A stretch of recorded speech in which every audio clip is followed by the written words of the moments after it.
Fala, queridos vestibulandos, tudo bem? Sejam bastante bem-vindos. Eu sou o professor Sérgio Campos, professor de redação aqui do Évora Vestibulares, Colégio de Cursos também.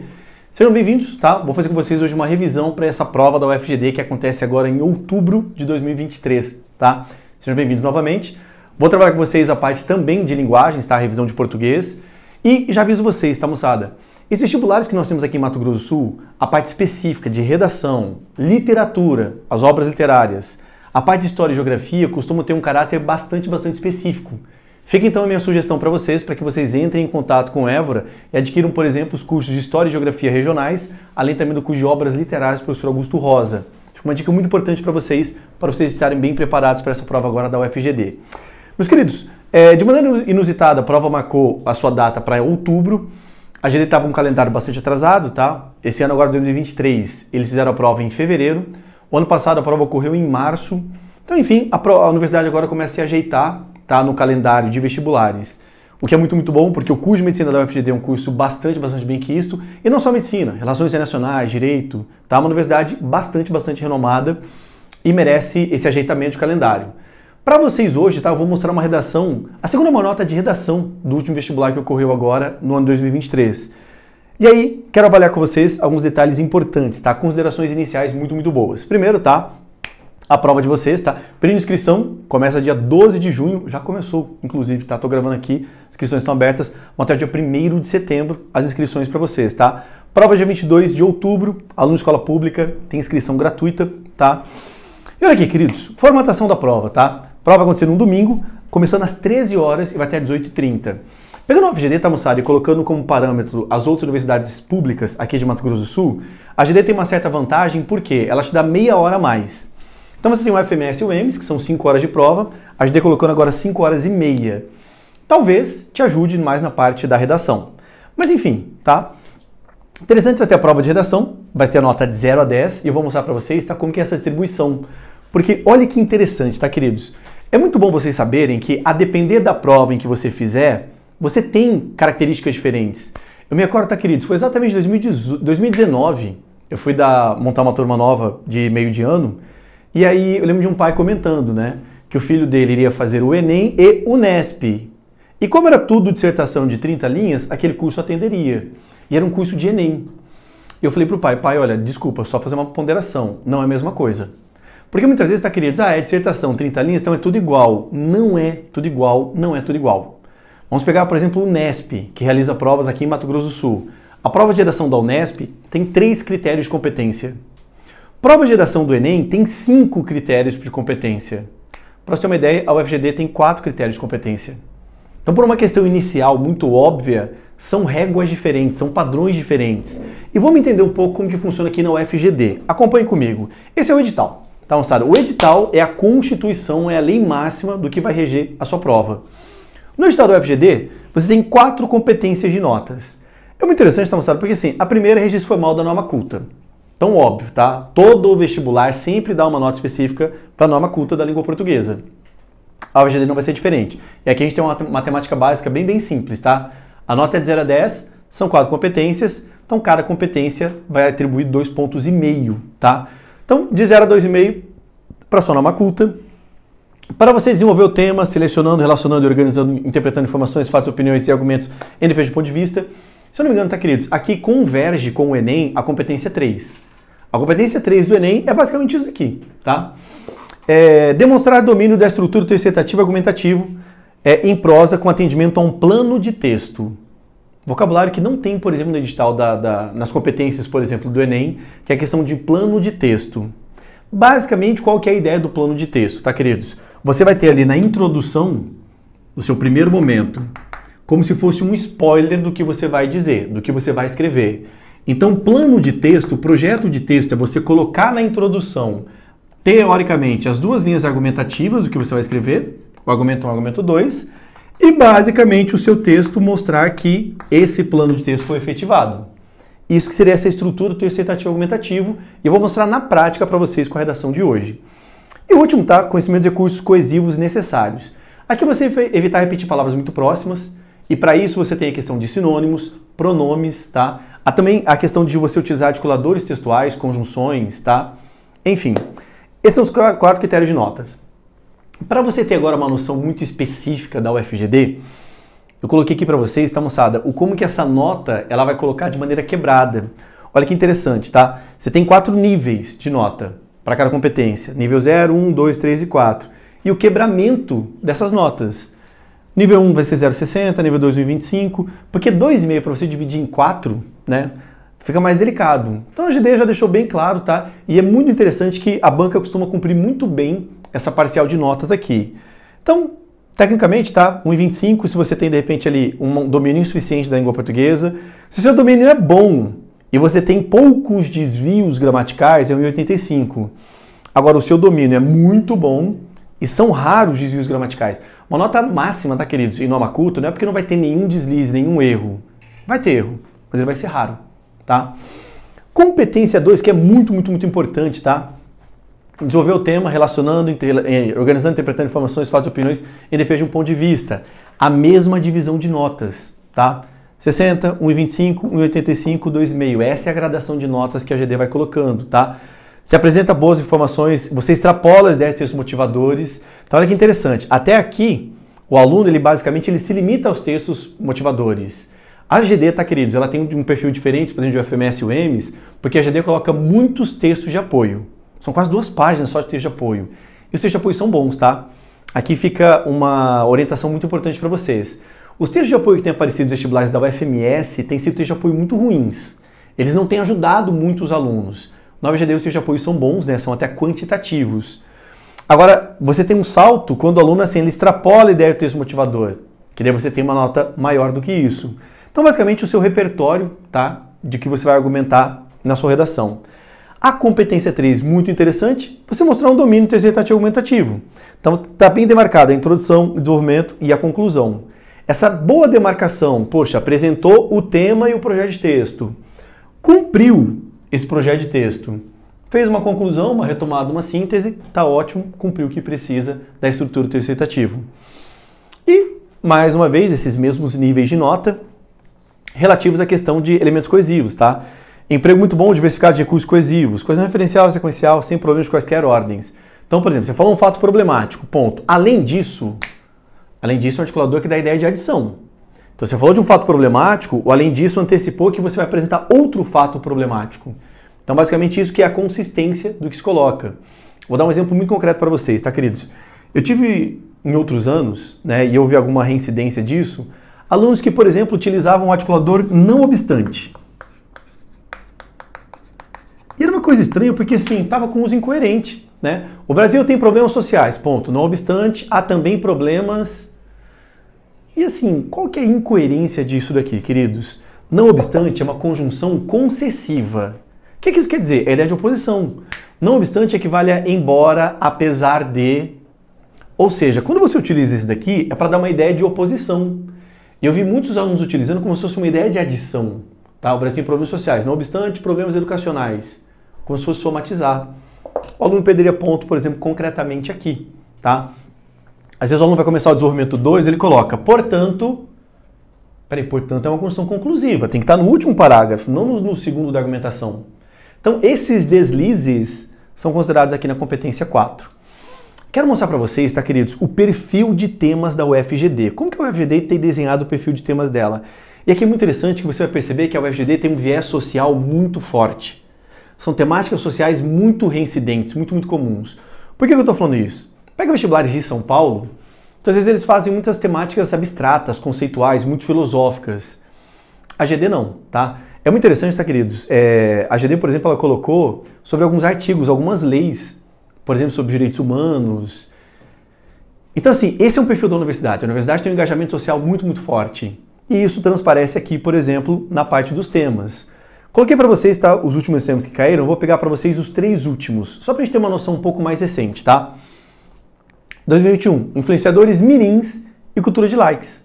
A linha tênue entre entretenimento e estímulo ao consumismo. Então olha que interessante, o tema basicamente entregue para você aqui. Essa cultura de likes, influenciadores mirins, até onde isso é entretenimento, até onde isso é um estímulo ao consumismo precoce, né?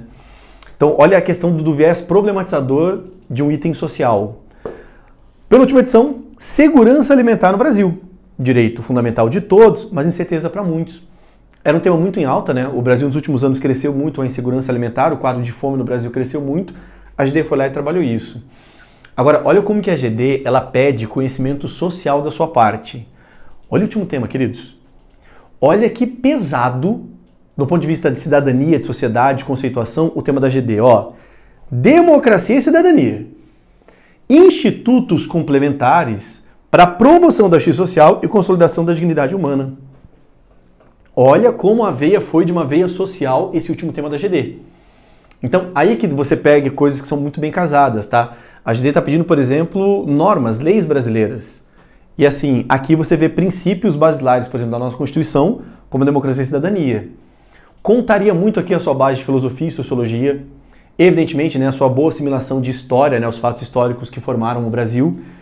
Então, enfim, de que maneira a democracia e a cidadania se complementam para promover a justiça social e consolidar a dignidade humana? Tema realmente muito, muito tenso, tá, queridos? Então, de novo, a GD, ela vai trabalhar temas sociais que pedem uma leitura muito madura da sua parte de fatos sociais. Para dar um exemplo concreto de algo bem sucedido, vou mostrar essa redação desse ex-aluno que eu tive aqui no Évora. De novo, tá? Esse aluno tirou a segunda nota de redação e nós vamos avaliar a redação dele agora, neste instante. Esse é o espelho da redação original dele. Eu vou ler parágrafo por parágrafo com vocês. Visualizem, tá? Foram 4 parágrafos. E aí, olha que interessante como foi a introdução deste aluno. Concentra aqui. O processo de socialização, a qual todo ser humano está submetido desde seu nascimento, mostra-se fundamental na discussão sobre o papel dos cidadãos na democracia. Tal fenômeno ganha relevância na medida em que ensina o indivíduo a se comportar perante a sociedade por meio de institutos de socialização, como a escola e a família, os quais se complementam para tentar promover a justiça social e a dignidade humana. Entretanto, nota-se que esses valores não estão consolidados na prática, visto as evidências de violência e injustiça a populações, como os Yanomamis no Brasil, representando entraves ao Estado Democrático de Direito. Assim, torna-se necessária a análise crítica dessa realidade, tanto em seus pontos positivos quanto em seus desafios. Então, olha que interessante. O que eu quero dissecar com vocês aqui nessa introdução? Essa introdução teve 7 linhas, tamanho bom para introdução. 8ª linha é ruim, é mais arriscado. 9ª linha, eu digo para você evitar. Não faça uma introdução com mais de 8 linhas. Isso não é bom. Os períodos são curtos, né? O primeiro período aqui, o segundo período foi aqui, terceiro período, quarto período. Então, olha só que legal. 7 linhas, 4 períodos. A ideia de períodos curtos é uma ideia muito boa para você fazer na sua introdução, tá? Visualize que na introdução ele apresenta o tema. Ele fala, por exemplo, da questão, oh meu Deus do céu, socialização, ensino. Olha as palavras-chave aqui, queridos. Ele vai falar sobre justiça social, dignidade humana, que eram palavras que tinham ali no texto, tá? E ele fala sobre também democracia. As palavras-chave, então, foram colocadas aqui na introdução. E, basicamente, vamos entender os aspectos positivos e os desafios. Olha só o desenvolvimento 1, então, como que ele aborda isso. Primeiramente, é importante destacar a articulação das instituições, sobretudo as escolas, na promoção dos valores sociais aos cidadãos. Nesse sentido, tem-se o processo educacional extremamente relevante para a formação de indivíduos conscientes de seu papel na sociedade e no Estado Democrático de Direito, apresentando não apenas direitos, mas também deveres, a fim de que haja justiça e respeito entre as pessoas. Nesse contexto, ressaltam-se as ideias de Paulo Freire, o qual é de encontro a uma educação tecnicista e alienante. Segundo o pedagogo, o ensino deve ser responsável por formar cidadãos autônomos e racionais, entendendo sua liberdade na promoção da participação pública e na contestação do governo, exigindo respeito à Constituição e à dignidade humana. Diante disso, percebe-se que o processo de socialização, principalmente em relação ao ensino, é fundamental para a autonomia dos indivíduos, os quais são conscientes do seu papel na sociedade e buscam a conquista dos valores democráticos. Lembra que na introdução a gente falou de aspectos positivos? A educação pode ser um aspecto positivo. E vejam, tá, queridos, que a articulação foi muito bem feita, tá? Períodos curtos também, muito objetivos, tá? Faz um período aqui, fala do Estado Democrático de Direito, faz uma citação, então ele mostra um uso de repertório muito interessante, ele cita o pedagogo Paulo Freire e assimila que, olha só, a nossa educação não pode ficar tanto na técnica, ela tem que formar cidadãos críticos para que haja então a efetivação desses direitos, desses institutos que são garantidores da nossa dignidade. Então, vocabulário muito, muito bom, muito bem escrito, uma sequência de ideias bem trabalhada. E um desenvolvimento 2, que ele falou de desafios, né? Olha aqui o desenvolvimento 2. Quando que ele falou de desafios? Só para a gente não perder o fio da meada. Ele falou de pontos positivos. E basicamente o desenvolvimento 1 falou de aspectos positivos, quando a educação fizer aquilo que Paulo Freire disse, de ser uma educação crítica. E ele fala aqui também sobre desafios. Vamos ver o desenvolvimento 2 falando sobre desafios, queridos, olhem só. Além disso, muito se acredita que os direitos de justiça social e dignidade humana já estão consolidados e são plenamente respeitados na sociedade. No entanto, observa-se uma realidade que vai de encontro a esse pensamento falacioso. Com isso, pode-se destacar um estado de exceção e de injustiça social vivido por vários povos originários presentes no Brasil, sobretudo os Yanomamis. Diante desse contexto, esses indígenas sofrem pelo extremo descaso estatal, pois são vítimas da violência de inúmeros garimpeiros ilegais, os quais se aproveitam da miséria vivida por esses povos, oferecendo-lhes trabalhos forçados em troca de recursos básicos, como comida. Mediante o exposto, é notória a ineficácia de certos institutos, como a FUNAI, responsável pela proteção de povos indígenas, na promoção de justiça social e da dignidade humana, mostrando-se assim valores sociais que não foram consolidados na prática. Está aqui um conteúdo de desafio, que foi o que ele falou no projeto de texto dele. Ele valida aqui. E moçada, uma argumentação ótima, por quê? Porque eles estão um exemplo concreto. Vou só fazer um parênteses aqui, e me permitam, tá, por favor, fazer uma certa propaganda do meu curso de redação. Mas o curso de redação aqui, do Évora, eu costumo trabalhar com os alunos repertório de atualidades e de alguns eixos temáticos. E no ano passado, 2022, eu mostrei para os alunos aquela reportagem da vulnerabilidade dos indígenas Yanomamis no norte do país. O caso de desnutrição. Nós temos um preceito basilar e constitucional, que é a proteção dos povos originários, só que o Estado estava sendo ineficaz ao combater o garimpo ilegal. O que foi muito, muito legal é que o Pedro, o aluno aqui dessa redação, ele conseguiu na hora da prova assimilar esse fato. Olha, esse fato dessa miserabilidade e vulnerabilidade que os Yanomamis têm sofrido hoje no Brasil são um exemplo concreto de quando você não efetiva esses direitos de justiça social e dignidade humana. E foi muito oportuno ele ter colocado como exemplo concreto. Interessante ver o desenvolvimento 1, ele ter feito uso de repertório, de uma citação. Estou Paulo Freire. Legal. Agora, é muito legal aqui e é igualmente válido como recurso, tá, de repertório quando ele cita um fato concreto. O fato concreto pertence ao mundo real, não é o campo das ideias. Então foi muito, muito legal ele mostrar aqui um desafio, são especificamente aos povos originários, em especial quando ele cita dos Yanomamis. Muito, muito boa essa argumentação aqui do Pedro. E aí, Enem, a conclusão tem proposta de invenção. A UFGD não. Basicamente é retomada do tema e síntese da argumentação. Portanto, evidencia-se a relevância da socialização tanto para a democracia quanto para a cidadania. Tal processo se mostra fundamental, sobretudo, para a formação de cidadãos conscientes e responsáveis de seus direitos e deveres na sociedade, por meio de uma educação autônoma, provendo valores de justiça social e dignidade humana, que é basicamente o que ele falou no desenvolvimento 1.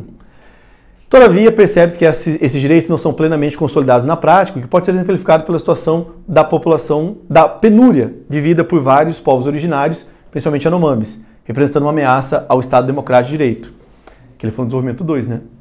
Dessa forma, aspira-se a mudanças nessa realidade social.